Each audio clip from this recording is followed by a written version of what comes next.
Bismillahirrahmanirrahim. Alhamdulillahi rabbil alamin.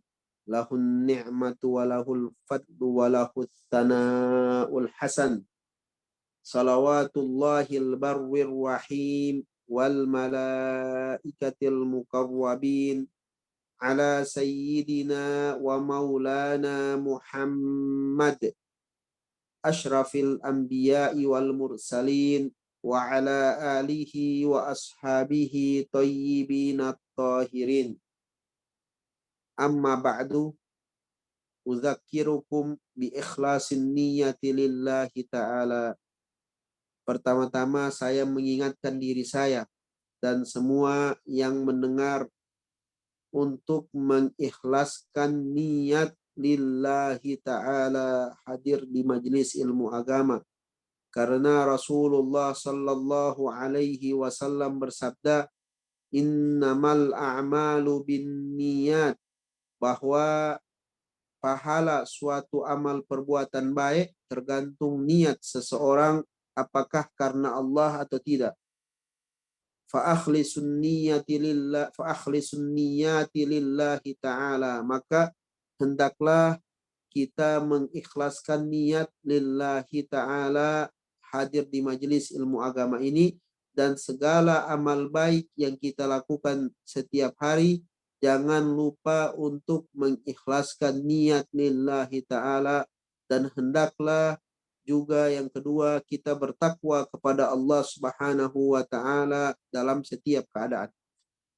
Jadi kita membahas pada malam hari ini hadis ke-9. Kemarin kita sudah membahas sedikit dari hadis yang ke-9, tapi pembahasan kemarin cenderung kita membahas tentang periwayat hadis, yaitu sahabat yang mulia Abu Hurairah radhiyallahu anhu, yang mana kita membahas tentang sahabat yang mulia Abu Hurairah radhiyallahu anhu, bagaimana kedekatan beliau dengan Rasulullah sallallahu alaihi wasallam, dan bagaimana beliau mendapat gelar dari Nabi Muhammad sehingga digelar dengan Abahir, dan siapa nama asli beliau, dan bahwasannya beliau adalah sahabat yang paling banyak meriwayatkan hadis Rasulullah sallallahu alaihi wasallam. Hadis yang diriwayatkan oleh Abu Hurairah berjumlah 5.374 hadis. Ya, beliau meriwayatkan 5.374 hadis. Dan bagaimana beliau juga merupakan ahlu ibadah, yang mana beliau diriwayatkan beliau setiap hari beristighfar sebanyak 12.000 kali.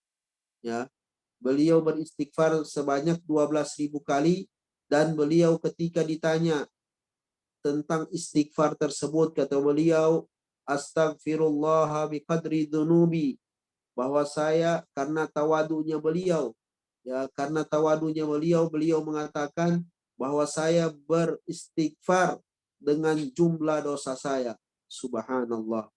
Nah, pada kesempatan kali ini insya Allah ta'ala kita akan membahas tentang isi daripada hadis tersebut, bahwa Rasulullah sallallahu alaihi wasallam bersabda, "Ma nahaitukum anhu fajtanibuhu wa ma amartukum bihi fa'tu minhu mastata'tum fa innama ahlakal ladina min qablikum kathratu masailihim wa ikhtilafuhum ala anbiyaihim."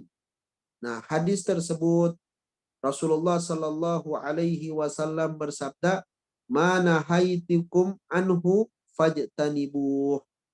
Apa yang saya larang maka tinggalkan hal tersebut. Wa ma amattukum bihi fa'tu minhu mastata'tum. Maka apa yang saya perintahkan maka lakukanlah semampu kalian. Fa innama ahlaka man kana alladina min qablikum. Sesungguhnya yang membinasakan kaum-kaum sebelum kalian kathratu masailihim, banyaknya pertanyaan mereka terhadap para nabi, wa ikhtilafuhum ala anbiyaihim, dan bersama itu mereka banyak menentang para nabi mereka. Hadis ini diriwayatkan oleh Bukhari dan Muslim. Ya, hadis ini diriwayatkan oleh Bukhari dan Muslim. Adapun lafaz yang kita sebutkan tadi ini adalah lafaz yang berada di riwayat Muslim. Ya. Adapun asal muasal hadis ini dari Abi Hurairah bahwa Rasulullah Shallallahu Alaihi Wasallam berkhutbah.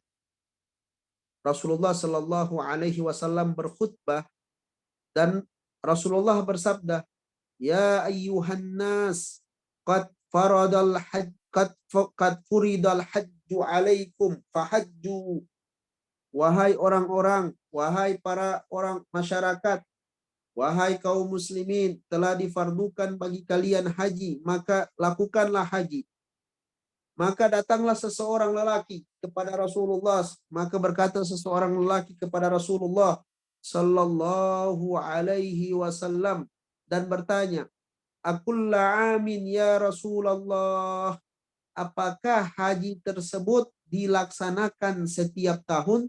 Jadi seketika itu datang seorang lelaki bertanya sama Nabi Muhammad sallallahu alaihi wasallam, Akulla amin ya Rasulullah, apakah haji tersebut dilakukan setiap tahun ya Rasulullah? Kemudian Nabi Muhammad sallallahu alaihi wasallam diam. Ya, Nabi Muhammad diam. Nabi Muhammad tidak memberikan jawaban. Kemudian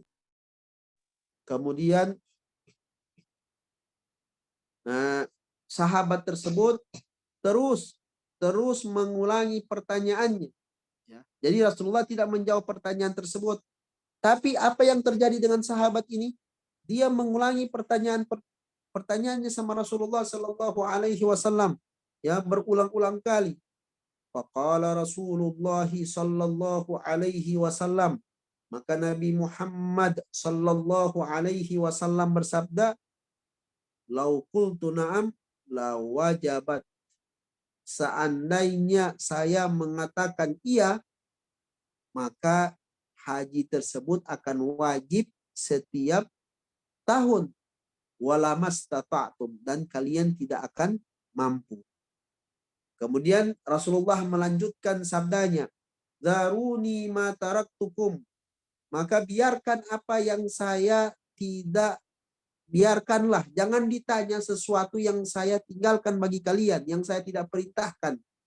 Kemudian Nabi mengatakan, fa innama ahlaka man kana qablakum, sesungguhnya yang membinasakan orang-orang sebelum kalian adalah banyaknya pertanyaan mereka, dan mereka banyak menentang, tidak mematuhi para nabi-nabi mereka. Faida amartukum bisyai, kalau seandainya, ya, saya memerintahkan sesuatu, fa'tu minhu mastata'tum, maka lakukanlah sesuatu itu semampu kalian. Wa idza nahaitukum anhu, kalau seandainya saya melarang sesuatu kepada kalian, fada'uhu, maka tinggalkanlah. Kemudian datang yang dalam riwayat bahwa laki-laki yang bertanya itu bernama Al-Aqra' bin Habis. Ya. Al-Aqra' bin Ibn Habis. Al-Aqra' bin Habis. Nah, beliau ini Al-Aqra' bin Habis, dia yang bertanya sama Rasulullah Sallallahu Alaihi Wasallam. Dan itu dijelaskan di riwayat yang lain. Jadi di sini kita pahami, wahai para pendengar, bahwa hadis ini menjelaskan bahwa ketika Rasulullah melarang sesuatu, itu sama dengan larangan Allah. Ketika Rasulullah Sallallahu Alaihi Wasallam memerintahkan sesuatu, itu juga sama dengan perintah Allah Subhanahu Wa Taala. Karena apa yang Nabi Muhammad Sallallahu Alaihi Wasallam bawa itu tidak lain dan tidak bukan adalah wahyu dari Allah Subhanahu wa taala. Allah taala berfirman, "Wa ma yantiqu 'anil hawa in huwa illa wahyun yuha." Tidaklah apa yang dikatakan oleh Nabi dari hawa nafsunya, tidaklah apa yang dikatakan oleh Rasulullah kecuali wahyu yang diwahyukan oleh Allah Subhanahu wa taala. Maka sepatutnya kita ketika Nabi memerintahkan sesuatu, sepatutnya bagi kita at-taslim, menerima perintah tersebut. Ini Allah kabarkan di dalam Al-Quran. Allah Ta'ala berfirman, وَمَا آتَاكُمُ الرَّسُولُ فَخُذُوهُ وَمَا نَهَاكُمْ عَنْهُ فَانْتَهُوا وَمَا آتَاكُمُ الرَّسُولُ فَخُذُوهُ وَمَا نَهَاكُمْ عَنْهُ فَانْتَهُوا. Apa yang Nabi perintahkan, apa yang Nabi perintahkan kepada kita, apa yang Nabi bawa, fakhudhuh, maka kita laksanakan, kita ambil. Wa ma nahakum anhu fantahu. Adapun apa yang Nabi larang, maka kita tinggalkan. Jadi Rasulullah itu apa yang beliau perintahkan itu merupakan perintah Allah. Dan apa yang Rasulullah Sallallahu Alaihi Wasallam larang itu merupakan larangan dari Allah Subhanahu wa taala. Ini dalilnya. Wa ma atakumur rasulu fakhudhuh wa ma nahakum anhu fantahu. Wa ma atakumur rasulu fakhudhuh. Apa yang dibawa oleh Nabi Muhammad Sallallahu Alaihi Wasallam fakhuduh, maka laksanakan hal tersebut, jangan kita tinggalkan. Wa ma nahakum anhu, dan apa yang Rasulullah Sallallahu Alaihi Wasallam larang, fantahu, maka kita tinggalkan. Nah, jadi apa yang dikatakan oleh Nabi tentang persoalan agama, ya, itu merupakan wahyu dari Allah Subhanahu wa taala.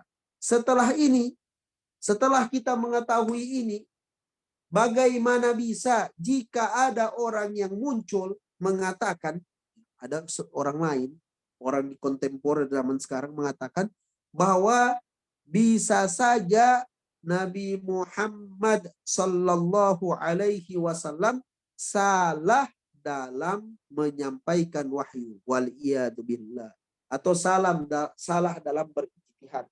Katanya boleh bagi Nabi Muhammad untuk salah dalam berijtihad.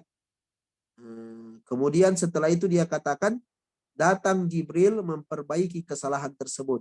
Nah, ini orang seperti ini dia membuka lebar-lebar jalan, ya, bagi orang-orang yang memusuhi agama Islam untuk merusak agama Islam. Dia memberikan senjata bagi mereka. Kenapa? Nah, kenapa demikian?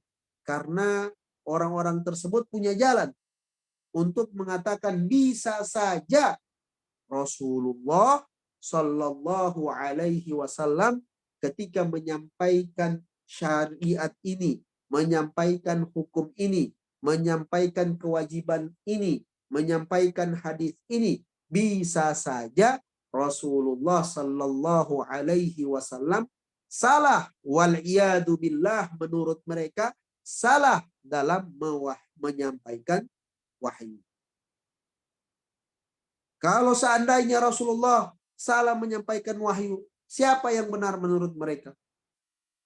Coba kita lihat sekarang berapa banyak hukum agama ini, berapa banyak hukum agama ini yang mana tidak disebutkan di dalam Al-Quran secara terperinci dan kita tidak mendapatinya kecuali di hadis-hadis Nabi Muhammad Sallallahu Alaihi Wasallam. Ya, secara terperinci dijelaskan bagaimana tentang suatu hukum nanti didapat di mana? Di hadis Nabi Muhammad Sallallahu Alaihi Wasallam. Contoh, misalnya tentang sholat, ya, tentang sholat yang kita laksanakan ini tidak disebutkan secara terperinci bagaimana kita sholat. Kita dapati sholat itu secara terperinci di mana? Di hadis-hadis Rasulullah Sallallahu Alaihi Wasallam seperti hadis Nabi, "Sallu kama ra'aitumuni usolli." Sholatlah kalian seperti sebagaimana kalian melihat saya sholat. Nah, atau terkadang ada satu hukum, ya, secara umum disebutkan di dalam Al-Quran, tapi ternyata disebutkan ternyata bukan secara umum tapi khusus jika disebut bahwa hukum tersebut berlaku bagi berlaku khusus bagi sesuatu, nanti disebutkan di hadis Nabi Muhammad Shallallahu Alaihi Wasallam dan banyak hukum-hukum yang lain. Oleh karena itu Rasulullah Shallallahu Alaihi Wasallam bersabda, "Faida inna ma ana bashar." Kata Nabi, sesungguhnya saya ini manusia. Rasulullah saja yang merupakan afdalu khalqillah, makhluk Allah yang paling mulia, mengatakan innama ana bashar, sesungguhnya saya ini adalah manusia. Fa idza amartukum bisyai'in, kalau saya memerintahkan sesuatu, min amri dinikum, kalau itu berkaitan dengan urusan agama kalian, fakhudhu bihi, maka ambil, jangan tinggalkan, ambil, ya. Wa idza amartukum bi syai'in, wa idza amartukum bi syai'in min amri dunyakum, kalau seandainya saya memerintahkan kepada kalian sesuatu dari urusan dunia kalian, berkaitan dengan dunia, fa innama ana bashar, sesungguhnya saya manusia biasa. Artinya, maknanya Rasulullah Sallallahu Alaihi Wasallam dalam urusan agama mustahil untuk salah. Ya. Nabi Muhammad tidak pernah salah dalam menyampaikan dalam urusan agama. Ya. Nabi Muhammad tidak pernah salah dalam menyampaikan dalam urusan agama. Adapun dalam urusan dunia, ya, sekali lagi dalam urusan dunia, bisa saja Rasulullah Sallallahu Alaihi Wasallam yukhti, ya, boleh saja kesalahan bagi Nabi. Dalam apa? Dalam hal dunia. Nah, tapi dalam urusan agama Nabi tidak pernah salah, walaupun hukum tersebut berdasarkan ijtihad beliau. Walaupun hukum tersebut berdasarkan ijtihad beliau. Kemudian di sini juga hadis ini mengisyaratkan kepada kita, ya, mengisyaratkan kepada kita bahwa orang yang paling berhak untuk diikuti siapa? Alimal haq, siapa yang mengetahui kebenaran. Bukan sosok fulan, ya, lantaran beliau anaknya Kiai fulan, ya, fulan sudah anaknya Kiai fulan, anaknya Ustadz fulan, berarti benar semua apa yang dia bilang. Tidak. Kata ulama, i'rifil haqqa ta'rif ahlaku. Yang pertama kalian lakukan adalah ketahui dulu kebenaran, maka kalian akan mengetahui siapa yang berada di pihak yang benar. Ya, kita tidak mengajarkan bahwa kita tidak diajarkan untuk fanatik terhadap sosok, ya, karena yang terjaga ma'asum itu para nabi. Jadi orang yang belajar ilmu agama yang benar, mengamalkan ilmu agamanya, itu yang kita ikuti.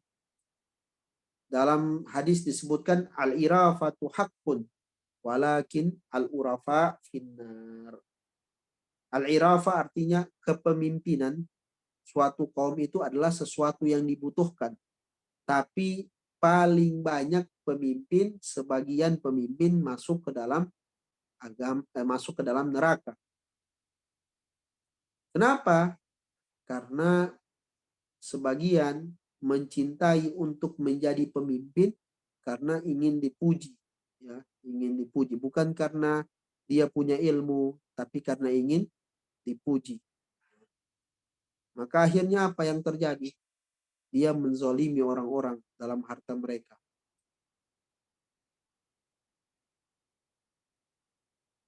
Jadi tidak, apalagi ini kita akan mendekat-dekat pilkada. Jadi yang kita lihat apa? Orang ilmunya, bukan sosok fulan wa fulan. Karena kadang orang mau jadi pemimpin karena memang huburi asa, karena cinta untuk jadi, cinta terhadap apa ya, cinta terhadap jabatan. Ya. Di zaman Imam Syafi'i saja ada ulama, ada satu orang yang merupakan muridnya Imam Syafi'i. Ada muridnya Imam Syafi'i satu orang. Dia ini merasa bahwa dia ini yang paling pantas menjadi khalifahnya Imam Syafi'i, menjadi penggantinya Imam Syafi'i setelah Imam Syafi'i meninggal.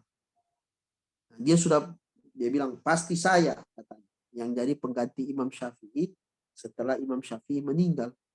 Akan tetapi apa yang terjadi? Ternyata Imam Syafi'i menggantikan atau memilih pengganti beliau orang lain. Maka apa yang terjadi? Orang tersebut marah. Orang tersebut marah, yang merupakan dulunya muridnya Imam Syafi'i. Dia marah terhadap Imam Syafi'i. Dia buat kitab. Dia namakan apa? Akhta'us Syafi'i. Dia namakan kitab tersebut kesalahan-kesalahan Imam Syafi'i. Jadi kadang cinta terhadap jabatan ini banyak merusak, membinasakan pelakunya.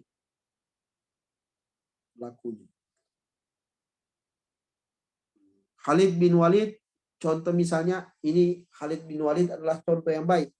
Khalid bin Walid ini adalah seorang pimpinan pasukan perang. Umar memilih dia menjadi pimpinan pasukan perang. Setelah waktu yang lama dia jadi pasukan perang, diberhentikan oleh Sayyidina Umar dan diganti oleh siapa? Abu Ubaidah sebagai pemimpin. Tapi apa yang terjadi dengan Khalid bin Walid? Bukan berarti lantaran dia, saya pemimpin kok bisa diganti, dia iri sama Abu Ubaidah. Tidak sama sekali.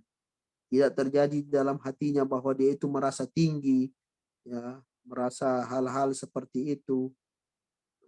Tapi apa yang terjadi dengan Khalid bin Walid? Dia tetap mengikuti Sayyidina Abu Ubaidah dalam kepemimpinan beliau di dalam perang. Dia seperti tidak lain dan tidak bukan salah seorang tentara daripada pasukan kaum muslimin. Kenapa? Karena niatnya lillahi ta'ala, ya. Karena niat Khalid bin Walid lillahi ta'ala, untuk menolong agama Allah ta'ala. Begitu juga ketika Sayyidina Abu Bakar memilih Khalid bin Walid untuk memerangi orang-orang murtad, Sayyidina Ali bin Abi Thalib merupakan orang yang paling berani di antara para sahabat, tidak dijadikan oleh Abu Bakar sebagai pemimpin perang, pemimpin pasukan, tapi yang dijadikan adalah siapa? Khalid bin Walid. Tapi walaupun seperti itu, Sayyidina Ali bin Abi Thalib tidak mengatakan, oh kenapa bukan saya yang jadi pemimpin, kenapa Khalid bin Walid, saya merupakan sahabat yang paling pemberani dan lain-lain. Kayak seperti itu. Itu yang bagaimana keadaan para sahabat radhiyallahu anhu. Kemudian di sini juga ada pembahasan tentang masalah usul fikih. Ya, pembahasan tentang masalah usul fikih. Apakah ketika muncul perintah, apakah itu datang dengan makna takrar atau datang dengan makna secara berulang-ulang? Ya. Apakah kalau datang perintah apakah itu mempunyai makna datang dengan berulang-ulang? Artinya sesuatu itu dikerjakan secara berulang-ulang. Kalau datang perintah, apakah sekedar perintah tersebut berarti maknanya ini perbuatan harus dilakukan secara kontinu, istiqamah, berulang-ulang? Maka sebagian besar ahli fikih, ahli ulama fikih mengatakan bahwa perintah tidak berarti datang dengan berulang-ulang. Jadi perintah itu ketika datang perintah bukan berarti harus dikerjakan berulang-ulang kali. Sebagian ulama mengatakan tidak dimaknai dengan ini, datang dengan berulang-ulang. Tidak juga dimaknai dengan bahwa dia hanya satu kali. Tapi hadis ini menjelaskan ketika Rasulullah Shallallahu Alaihi Wasallam bersabda, "Akulla amin ya," ketika sahabat tersebut bertanya, "Akulla amin ya Rasulullah," Nabi menjelaskan bahwa ada perintah haji. Ini sahabat bertanya, "Akulla amin ya Rasulullah." Rasulullah, ini sahabat bertanya, apakah dilakukan setiap tahun ya Rasulullah? Ini datang perintah haji. Apakah dilakukan? Nabi mengatakan, "Lau qultu na'am la wajabat." Berarti apa? Ketika datang perintah haji, di sini kata perintah, bukan berarti harus dilakukan secara berulang-ulang. Karena sahabat itu bertanya, kemudian Nabi jawab hal tersebut. Jadi tidak, menurut ini merupakan dalil bagi ulama yang mengatakan bahwa al-amru la yaqtadi takrar, bahwa kata perintah dalam agama bukan berarti maknanya harus dilakukan secara berulang-ulang kecuali datang dengan dalil. Ya, kecuali ada dalil lain yang mengatakan bahwa hal tersebut dilakukan secara berulang-ulang. Nah, para pendengar yang dirahmati Allah, insyaallah pembahasan kita akan lanjutkan pada pertemuan yang akan datang. Insyaallah ta'ala. Ada yang mau ditanyakan, silakan. Secara dalil, tidak ada dalil yang khusus tentang pengucapan Shadaqallahul Azim setelah kita membaca Al-Quran. Tapi dia adalah perbuatan yang bagus, maka dia masuk dalam kategori bid'atun hasanah. Ya, tidak ada sesuatu yang dilarang di situ. Jadi kita ucapkan ketika mengucapkan setelah membaca Al-Quran, Shadaqallahul Azim. Tapi secara hadis tidak ada. Secara hadis tidak ada dalil khusus secara tekstual memerintahkan untuk mengucapkan Shadaqallahul Azim setelah kita membaca Al-Quran. Kalau tidak ada lagi, kalau tidak ada, kita tutup kajian kita pada malam hari ini. Insyaallah urusan kita diberkahi oleh Allah Subhanahu wa taala. Nah, jadi Abi Hurairah itu dia julukan, gelaran. Nama beliau bukan Abu Hurairah, tapi nama beliau adalah Abdurrahman ibn Sakhar. Nama beliau Abdurrahman ibn Sakhar. Digelar sama Rasulullah dengan Abu Hurairah atau Abahir. Apa itu hir atau Hurairah? Kucing. Jadi suatu hari Rasulullah melihat di pegelangan tangan Abu Hurairah ada kucing. Kemudian Rasulullah menggelar beliau dengan Abahir atau Abu Hurairah radhiyallahu anhu. Ada lagi? Jadi nama beliau siapa? Abdurrahman ibn Sakhar.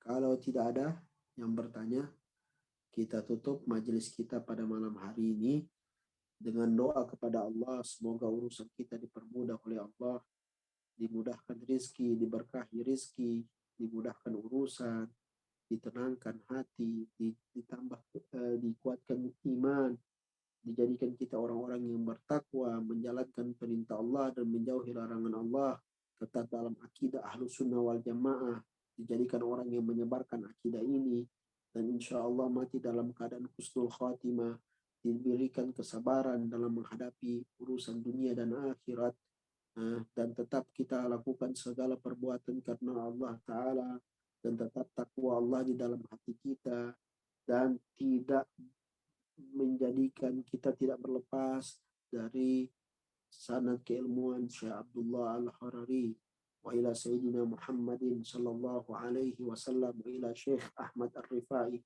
والشيخ عبد القادر الجيلاني والشيخ عبد الله الحرري والحبيب إدريس بن سالم الجوفي وإلى سيدنا محمد صلى الله عليه وسلم. الفاتحة.